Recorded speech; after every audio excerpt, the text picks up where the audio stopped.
Joining us now live on the South Shores Morning News, we have the Plymouth County Register of Deeds, John Buckley. Thanks so much for joining us this morning.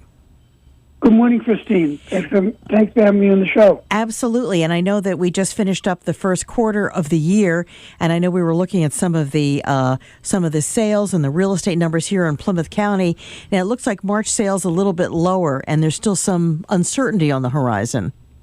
Yeah, real estate is certainly still challenged. The low inventory, high interest rate, and the fact of the matter is people want to stay in place right now. So our numbers are certainly not where they were 3 years ago. We're slightly ahead of last year's recordings and deeds and mortgages, but I'm not really sure when that's going to change. We're hoping for a strong spring market. Now, do you think that people are affected by wondering what's going to happen with these new tariffs going on? I think consumer confidence plays a big role in what people do. I think when they watch on the news this morning or last night what the president has done and some of the concerns that people have about the impact of tariffs, I think it has to affect people's mindsets.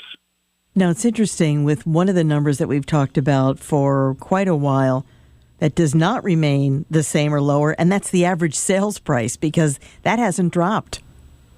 Yeah, the average sale price is still very high. I'm going to relate that to our colonial record of the month, but the average sale price is still going up. It is 65888, and that's across a very diverse Plymouth County. Now, what would you say if I offered you 12 bushels of corn for 2 acres of land in Duxbury? Would you think that was something that would be a fair and equitable deal? So I know you love our colonial records, and we have a good one today.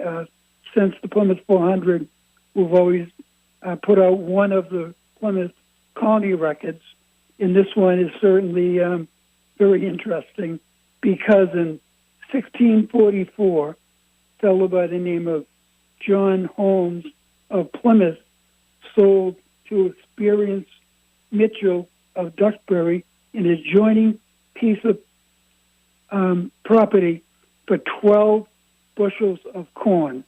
So when you compare that with the average sale price, there's been a significant appreciation in value. Can you imagine that? I love the name. The man's first name was what? Was it Experience Mitchell? And it used to be, what was it? It was Ducks Barrow and now Burrow. That's amazing to be able to see this. And if people want to see this on the last Friday of the month, how do they do it?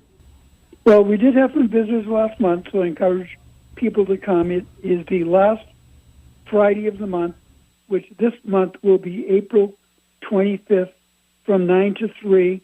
You can come in and see the Plymouth Colony Records Room, and this particular document will be available to see.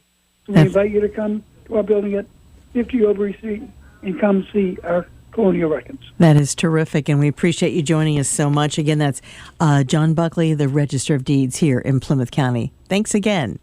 All right, take care, Christy. You too.